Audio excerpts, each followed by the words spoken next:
반갑습니다. 돼요? 네, 들릴까요? 네.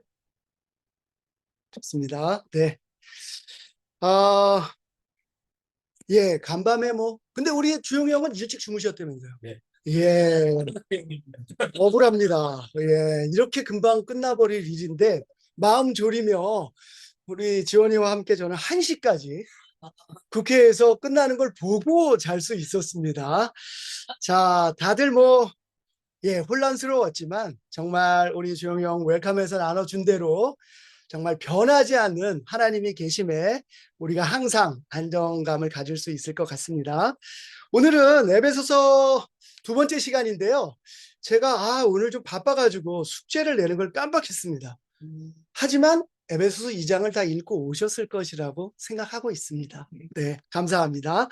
지난주 수요일 예배를 마친 후에 집에 갔는데 우리 아내가 아무 말도 안 하고 있다가 집에 들어가자마자 내용은 좀 좋았던 것 같은데 좀 혼란스러웠던 것 같아 라고 얘기를 하더라고요. 문지연 여사가 웬만하면 반응을 저렇게 안 하는데 저렇게 했다는 거는 뭔가 제가 하고 싶은 얘기가 많아서 딜리버리에 좀 문제가 있었구나라고 생각이 들었습니다. 그래서 지난 시간에 했던 것을 한번 잠시만 한번 복습을 해보겠습니다.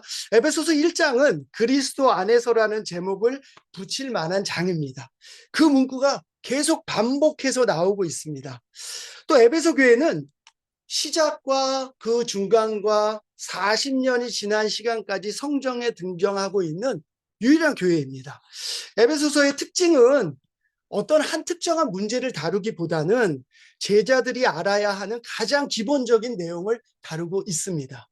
그 중에 하나가 우리가 그리스도 안에 있다라는 내용이 아닐까 생각합니다. 에베소 교회의 첫사랑은 무척 강렬했습니다. 하지만 40년이 지난 다음에 요한은 에베소 교회를 탓합니다. 처음에 가졌던 열정과 사랑이 식었음을 탓합니다. 어느새 첫사랑을 잃어버린 에베소 교회는 요한의 말을 듣고 아마 고민했을 겁니다. 내가 어디서 잘못됐고 어떻게 첫사랑을 회복해야 할까? 여러분들은 첫사랑을 어디서 회복하세요? 운동선수들도 슬럼프에 빠지면 화려한 기교를 계속 반복하는 것보다는 기본기로 돌아가서 충실하게 다지는 것이 중요하다고 합니다. 여러분들이 만약에 하나님에 대한 첫사랑을 잃었다면 우린 기본기로 돌아갈 필요가 있습니다. 그러기에 이 에베소서 1장은 충분히 우리에게 우리의 기본기가 무엇인지를 보여주고 있습니다. 그래서 바울은 에베소서 1장에서 그리스도 안에서 우리가 누리는 복이 얼마나 큰지를 이야기했습니다. 그리고 계속 번면했습니다. 하나님의 능력을 계속 경험하고 알아가기를 번면했습니다. 하나님의 능력은 에베소서 1장에 보면 예수님에게서, 예수님의 십자가에서 가장 최고치가 발휘됐다고 합니다. 그것은 우리가 잘 알고 있는 십자가의 죽음과 부활입니다. 만약에 이 가운데 첫사랑을 잃어버린 분이 있다면 에베소서 1장을 읽으십시오. 그리고 우리가 그리스도 안에서 누리는 것들이 얼마나 큰지 다시 기억하시고 하나님의 능력을 다시 채우고 싶다면 예수님의 십자가로 돌아가기를 권합니다. 그리고 우리가 하는 아침마다 하는 말씀과 기도를 통해서 예수님을 더 닮아가기를 결정하기를 원합니다. 여기까지가 제가 지난주에 나누려고 하는 말씀이었는데 됐어요. 다행입니다. 다행입니다. 예. 또 하나 권유하고 싶은 것은 이 에베소서는 이렇게 물론 제가 한 편 한 편도 이렇게 좀 그것만 들어도 이해할 수 있도록 했지만 가능하다면 제가 준비하고 있는 말씀을 시간이 되는 대로 다 들으시면 더 도움이 될 거라고 생각합니다. 자, 제가 숙제를 내지 않았지만 에베소서 2장을 읽으신 분들이 많이 계신 것 같아서 2장의 제목을 붙이면 뭘까요? 여기 또 나왔네요. 네. 네. 그래서 오늘 에베소서 2는 그리스도 안에서 2이고요. 대신 부제가 있습니다. 하나님의 걸작이라는 부제를 한번 붙여봤습니다. 자, 한번 다음 슬라이드 넘겨주세요. 에베소서 2장의 1절부터 3절을 제가 한번 읽어보겠습니다. 여러분도 전에는 허물과 죄로 죽었던 사람들입니다. 그때의 여러분은 허물과 죄 가운데서 이 세상의 풍조를 따라 살고 공중의 권세를 잡은 통치자, 곧 지금 불순종의 자식들 가운데서 작용하는 영을 따라 살았습니다.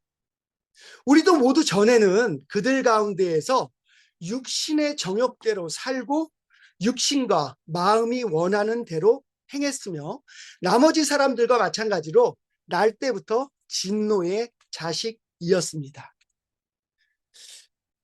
제가 그냥 조금 유식한 척을 살짝 찾아봤는데요. 이 그리스도 안에서라는 말을 헬라어로 하면 엔 크리스토라고 하더라고요. 근데 어려운 게 아닙니다. 그냥 영어로 보면 in Christ예요. 그리스도 안에서.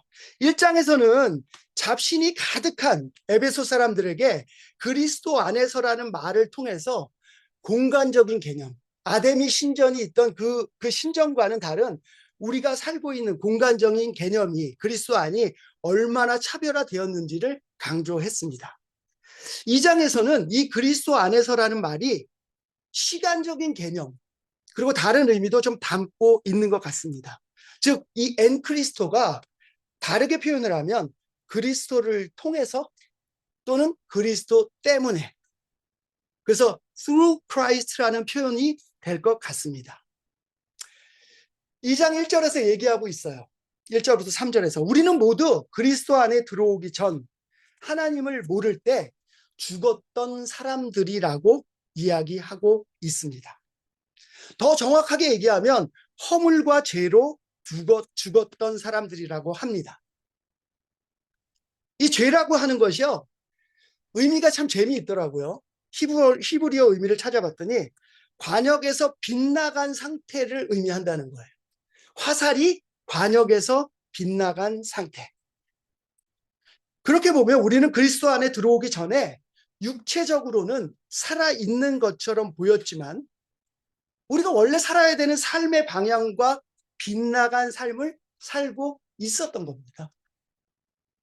1절에서는 그 상태를 죽었다고 얘기하고 있어요. 우리 한번 관역에서 빗나간 화살을 생각해 봅시다. 원래 화살을 쏜다는 건 뭡니까? 무엇을 맞추기 위해 쏘잖아요. 근데 관역을 맞추려고 쏘는데 이미 쏘자마자 관역과는 관계없는 방향으로 날아가는 거예요. 화살이 날아가는 걸 보면 마치 그게 살아있는 것처럼 보이는지 모르지만 그 결과는 너무 뻔하다는 겁니다. 표적지와 완전히 다른 방향으로 쐈기 때문에 정말 기적이 일어나거나 신기술이 아니고서는, 바나나 킥이 아니고서는 관역에 맞을 수 없다는 거예요. 그래서 에베소서 2장 1절에서는 그것을 완전히 죽어버렸던 삶으로 표현하고 있습니다. 여러분 가운데 혹시 내가 그냥 살고 있기 때문에 살아있다, 육체적인 삶 때문에 살아있다라고 생각하는 분이 있다면 한번 자신의 상태를 잘 살펴봐야 합니다. 혹시 여러분 표적지하고는 전혀 관계없는 삶을 살면서 그냥 교회에 나오는 것만으로, 그냥 날아가고 있다는 생각만으로 혹시 살고 계신지는 않으신지요? 표적지와 반대로 가는 화살은 반드시 그 결과는 다른 것을 맞출 겁니다. 바로 그것이 세상의 풍조를 따라가는 삶입니다. 에베소서 1장, 2장에서 계속 얘기하고 있는 것은 우리는 하나님을 찬미하도록 그리스도 안으로 불려졌다고 합니다. 하나님을 찬미하는 것, 그리고 하나님에게 우리에게 주신 그 삶의 목적을 달성하는 것이 우리가 그리스도 안에서 해야 되는 일입니다. 근데 여전히 세상의 풍조를 따라가고 육신의 정욕대로, 마음이 내키는 대로 그렇게 살아가는 것은 죽은 삶입니다. 한번 생각해 봅시다. 우리가 예수님을 만나기 전에 우리의 모습이 어땠습니까? 그때 여러분은 행복했습니까? 아니죠. 네. 그렇지 않았습니다. 쌓이는 죄책감, 인생의 방황, 그리고 계속되는 악순환의 고리 속에서 사실 행복감과는 거리가 멀었습니다. 저의 얘기입니다. 시간이 지나니까 어차피 나는 안 되는 사람이라고 생각하고 거룩하게 산다는 것은 생각지도 못했던 사람입니다. 다른 사람들 앞에서는 아무렇지 않은 척 살아야겠다고 마음 먹었지만 돌아서서 저 혼자 생각하면 내가 이렇게 가다가 죽지.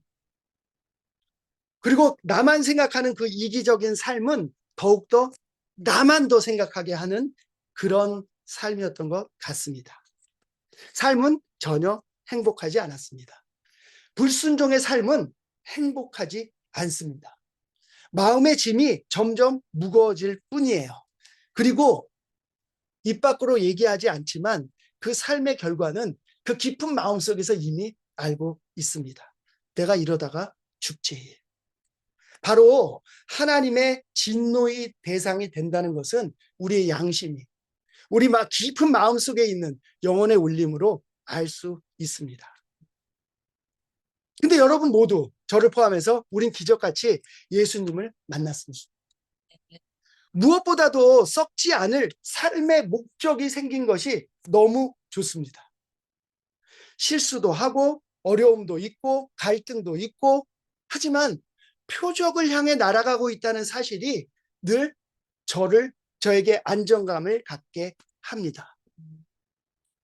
여러분 오늘 하나님 안에서 조금 실수가 있고 어려움이 있고 갈등이 있고 형제와의 어려움이 있다고 하더라도 여러분이 표적을 향해 날아가고 있다면 그리스도 안에서 안정감을 가지시길 바랍니다. 더 좋은 것은요, 그리스도 안에서 우리는 온갖 하늘의 좋은 것들을 받게 됐어요.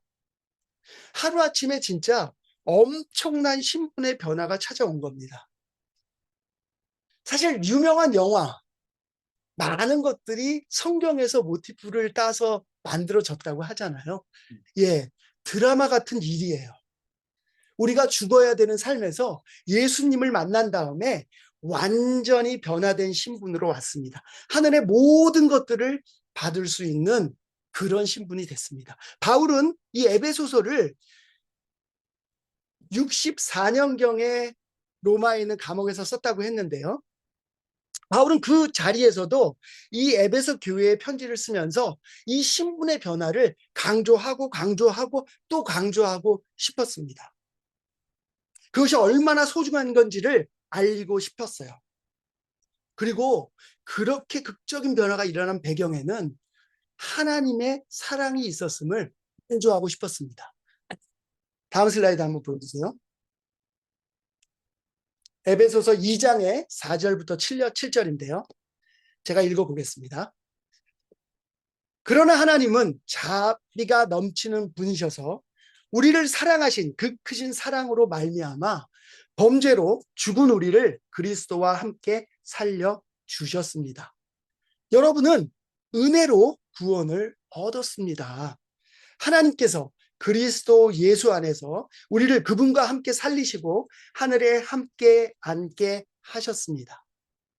그것은 하나님께서 그리스도 예수 안에서 우리에게 자비로 베풀어 주신 그 은혜가 얼마나 풍성한지를 장차 올 모든 세대에게 드러내 보이기 위함입니다. 4절에서 하나님은 자비가 넘치는 분이라 그래요.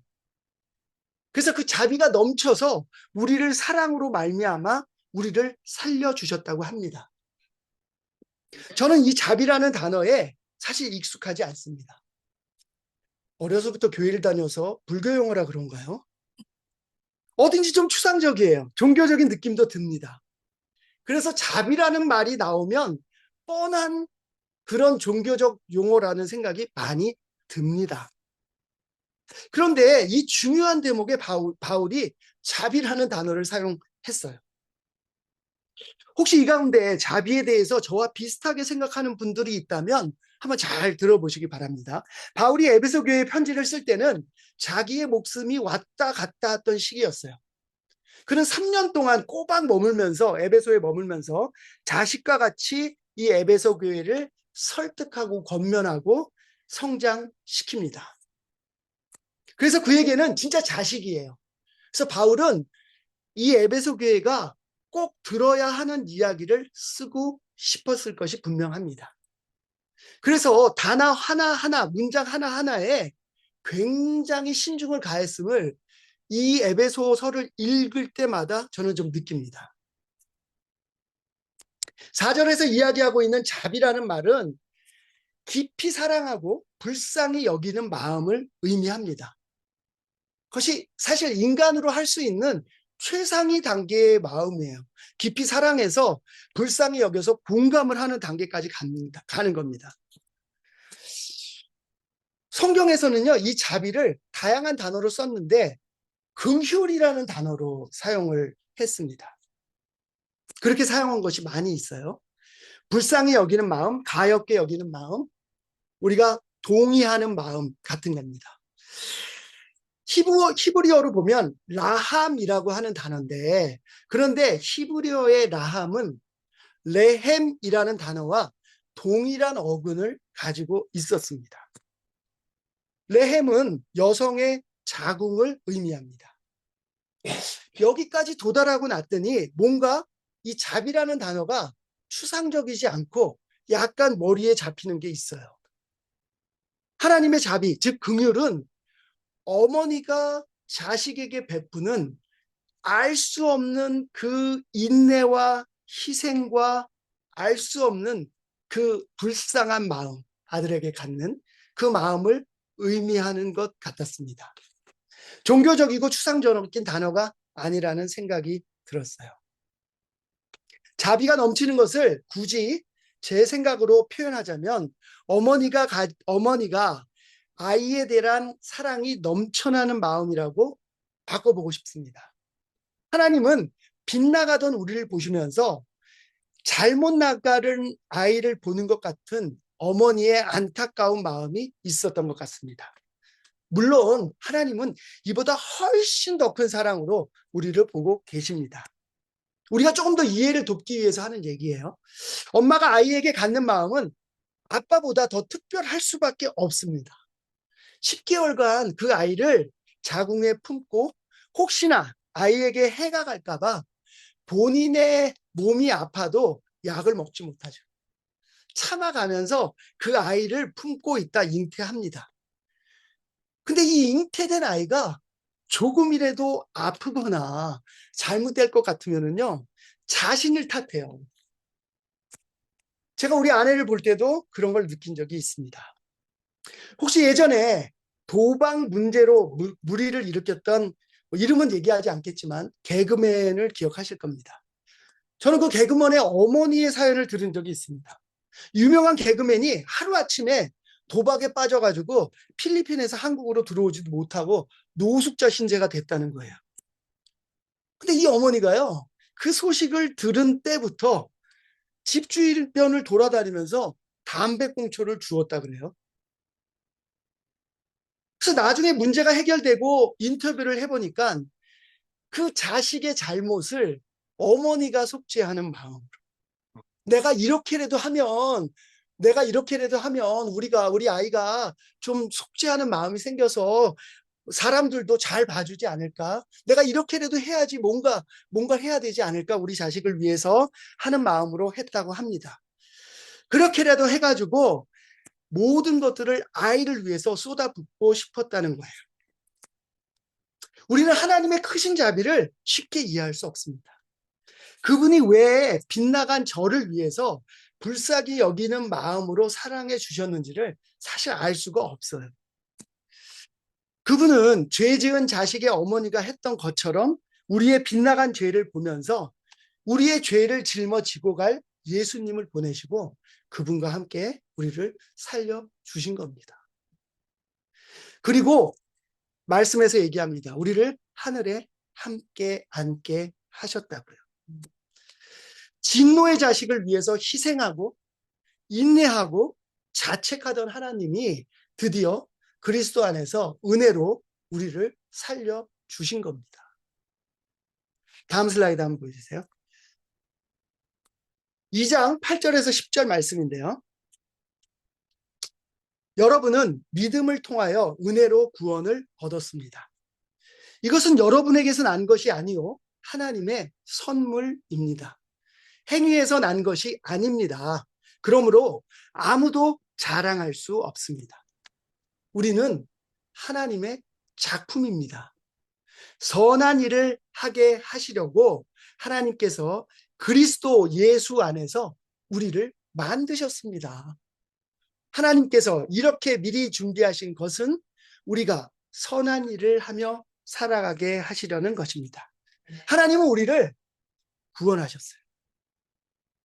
은혜라고 하는 것은 받을 자격이 없는데 받는 겁니다. 죽었던 사람들이 무슨 자격이 있겠습니까? 세상에서 주어진 특권은 모두 자신이 얻을 자격이 있어야 가능합니다.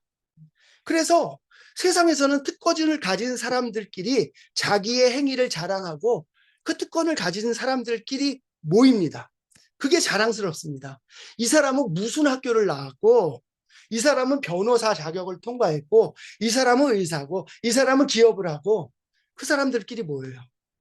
그래야 자기들이 속하기를 원하는 그룹에 들어갈 수 있고 그 자격을 얻어야 가능합니다. 근데 말씀에서요, 그리스도 안에서는 누구도 그 어떤 사람도 자랑을 할 수 없게 하셨다고 합니다. 저는 우리 교회가 자랑스럽습니다. 우리 교회에서는 세상 자격과 아무 관계없이 모두가 교제할 수 있는 곳이기 때문에 그렇습니다. 세상에 많은 세속화된 교회들이 있습니다. 그 곳조차 자격을 갖춘 사람들끼리 모입니다. 자기들끼리 교제합니다. 수준이 비슷한 사람들끼리 모이면서 정보를 주고받으며 교회를 세속화하기도 합니다. 하지만 이 그리스도 안에 있는 우리는 누구도 그런 자격을 가지고 예수님의 제자가 되지 않았다고 합니다. 오히려 삶을 하나님의 말씀에 비춰보고 우리를 치장했던 것을 벗어 던져야 돼요. 자신의 죄를 고백하면서 우리는 모두 그리스도 안에 들어왔습니다. 마치 에베소의 신도들이 하나님을 만나자마자 자신의 이야기를 자백하고 공개했던 것처럼 우리는 우리를 치장했던 모든 것을 벗어 던지고 그리스도 안에 들어온 것입니다. 그렇게 죄인임을 인정하는 사람들이 이곳에 모여 있습니다. 우린 배경도 다르고 살아온 것도 너무나 다릅니다. 지금까지 교회에서 그것 때문에 문제가 된 적은 저는 별로 보지 못했습니다. 우리는 모두 하나님의 선물을 받아 이곳에 와 있는 것입니다. 더 중요한 것은요, 우리는 모두 하나님의 작품이라는 거예요. 한번 옆에 한번 보십시오. 하나님의 작품이 모여 있습니다, 지금. 하나님의 작품이에요. 자부심을 가져야 합니다.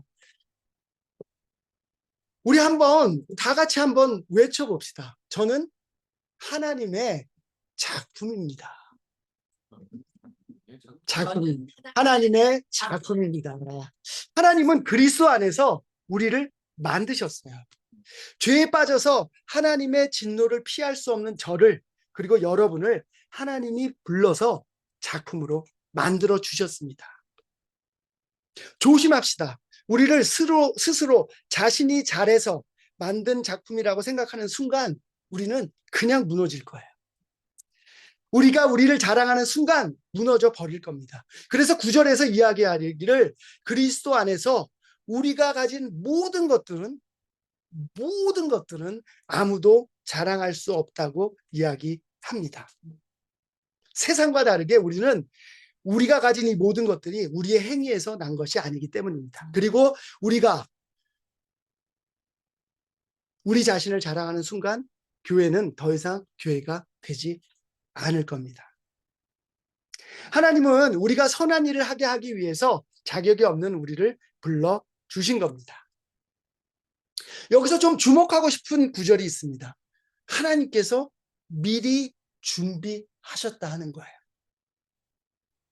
하나님은 대체 무엇을 미리 준비하신 걸까요? 참 이해하기 어려운 구절입니다. 그래서 제가 첫 번째 시간에도 얘기를 했는데 많은 신학자들이요, 이 에베소서를 통해서 신학의 기본 같은 것들을 많이 만들었다 그래요. 이해할 수 없는 것들을요, 어떤 이론으로 만들어가지고 자기의 학파도 만들고 그걸 가지고 서로 경쟁을 하기로 했다는 겁니다. 근데 다시 한번 이야기하지만 바울은 감옥에서 에베소 교회에 신학을 정리해서 보낸 것은 아닌 것 같아요. 그 당시엔 신학이라는 것도 있지 않았겠죠. 에베소 지역에는 아데미 여신을 섬기는 뿌리 깊은 신앙이 있었습니다. 그리고 그 지역은요, 대부분 이방인들로 구성되어 있었어요. 그들은 태어나면서부터 신을 섬기는 게 자연스러웠을 겁니다. 그런 에베소 사람들에게 예수 그리스도의 복음은 좀 생소한 것이었어요. 근데 기적이 일어났습니다. 말씀의 복음이 전파될 때 그 사람들이 불같이 회개하고 삶을 바꾸기 시작했습니다. 그들의 삶에 엄청난 변화가 일어났어요. 그렇지만 오랫동안 이방신을 섬기던 이 사람들의 생활 습관은 언제 다시 그리로 돌아갈지 몰랐을 것이 뻔합니다. 그래서 저는 이렇게 생각해 봤어요. 바울은 에베소서를 써 보내면서 그가 전한 하나님은 그들이 늘상 섬겨오던 아데미 여신과는 차원이 다른 신이라는 것을 알려주고 싶었을 것 같아요. 예수는 유행처럼 믿을 수 있는 그런 여러 가지 신 중에 하나가 아니라 신 중의 신. 진짜 신이죠. 진짜 신. 잡신. 이 세상을 통치하는 잡신이 아니고요. 진짜 신. 진짜 신은 어떨까요? 예. 모든 것을 예정할 수 있을 뿐만 아니라 그분에 따라서 온 우주를 만들 수 있고요. 에베소 사람들이 믿고 있는 신과는 차원이 다른 전지전능함을 알려주고 싶었을 겁니다. 이것은 바울이 크리스찬이 되는 경험에도 기반을 하고 있습니다. 이 말씀은. 바울이 어떻습니까? 다마스커스로 가는 길에 예수님을 만나고 그의 삶의 목적을 찾게 됐어요. 빗나가던 화살과 같은 삶이 이방인에게 하나님의 말씀, 복음을 전하는 삶으로 바뀝니다. 그런 엄청난 변화를, 기적을 보면서 이 바울이 경험을 합니다. 그리고 어때요? 고린도서에 보면 하늘에까지 올라가는 신비한 경험을 합니다. 그래서 이 바울에게는 이 모든 것들이 하나님이 미리 계획하고 그분의 때에 따라 벌이신 일이라는 확신이 있었어요. 바울이 이렇게 변할 거라고는 누가 생각이나 했겠습니까? 신 중에 신의 모습은 이런 모습이 아닐까요? 예, 그냥 뭐 점 봐서 뭘 맞추는 게 아니고요. 예, 그냥 우리의 차원을 뛰어넘는 거죠. 이미 만들 때부터 모든 것을 다 알고 있는 신이에요. 저도 그것이 어떤 건지 잘 이해 못하지만 하나님이 유일한 신 중의 신이라는 확신은 있습니다. 말 그대로 전지전능한 분이라는 확신은 있게 돼요. 인간이 생각하는 시간과 공간의 개념을 완전히 뛰어넘는 분이라는 얘기죠. 여러분은 어떠세요? 하나님이 신 중의 신이라고 느껴지시지 않습니까? 예. 그분은 모든 것을 알고 있는 분입니다. 그래서 천지가 만들어지기 전에 미리 저와 같은 진노의 자식들을 위한 구원의 계획을 세워놓은 분이십니다. 그런 하나님이 그분과 함께 있었던 유일한 아들 예수 그리스도를 이 땅에 보내신 거예요. 참 이해하기 어렵죠. 예. 그분이 창조할 때 예수님이 같이 계셨대요. 근데 그 예수님을 보내서 진노의 자식들을 구원하신 겁니다. 네. 그것도 어머니 모태의 인내와 희생과 자책하는 마음으로 우리를 불쌍히 여기셔서 그렇게 하셨다는 겁니다. 짧은 머리로 다 이해할 수는 없습니다. 하지만 분명한 것은 우리의 지난 삶과 현재 그리스도 안의 삶을 비교를 해보면 비교할 수 없을 만큼의 큰 변화와 기쁨이 있다는 겁니다. 왜냐하면 우리는 그리스도 안에서 하나님의 작품으로 만들어져 가고 있기 때문에 그렇습니다. 네. 그래서 이 그리스도의 안의 삶이 너무나 감사할 따름입니다. 유일신 하나님이 나를 사랑하셔서 구원하시고 그 계획을 창조 전부터 만드시고 나를 지금 그리스도 안에서 작품으로 만들어가고 있음에 감사할 따름이에요. 자, 오늘의 마지막 구절을 한번 보겠습니다. 다음 슬라이드 한번 보여주세요.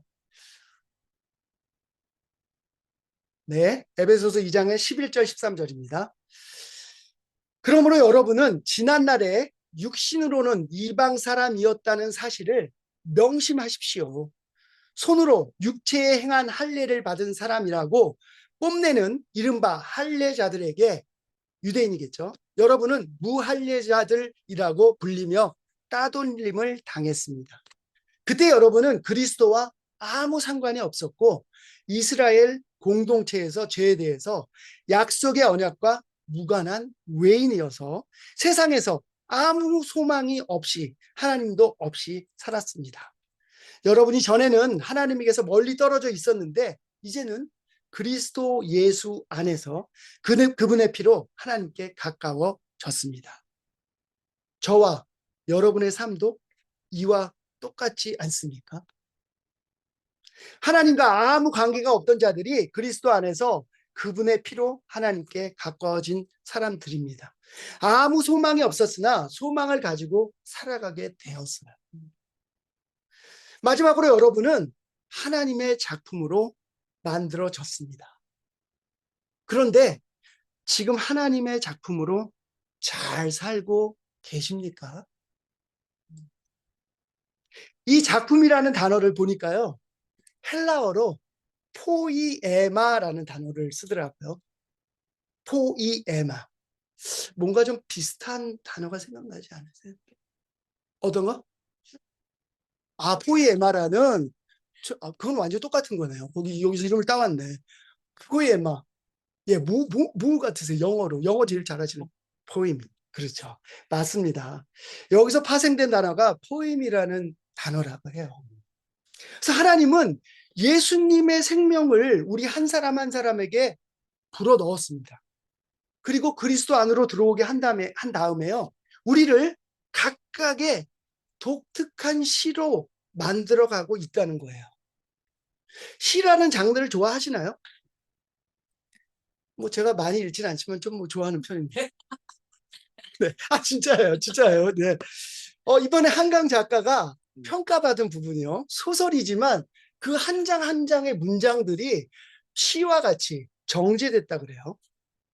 시라는 장르는 어떻습니까? 다른 문학 장르하고 좀 차이가 있어요. 정제되고 정제된 단어 속에서 그 단어만 가지고 느낌과 상황과 감정을 표현해냅니다. 그것들을 굉장히 짧은 단어 안에 압축해야 되는 거기 때문에 쉬운 일이 아니에요. 하나님은 우리의 일거수일투족을 지켜보시면서 우리 삶을 만들어가기 위해서 어떤 단어, 어떤 단어를 선택해서 우리의 작품을 만들지를 고민하고 계시다는 겁니다. 우리가 처한 각각의 삶을 표현하고 해결할 수 있는 정제된 답을 준비하고 계시다는 거예요. 각자의 삶이 한편의 멋진 시로 만들어지기를 바라고 계신다는 겁니다. 우리는 그리스도 안에서 우리 마음대로 살면서 하나님의 작품의 의도를 망쳐서는 안 됩니다. 하나님이 우리를 위해 고민하는 것만큼 우리도 우리 삶에 신중해야 돼요. 정제되어야 합니다. 하나님의 작품답게. 막 살아서는 안 됩니다.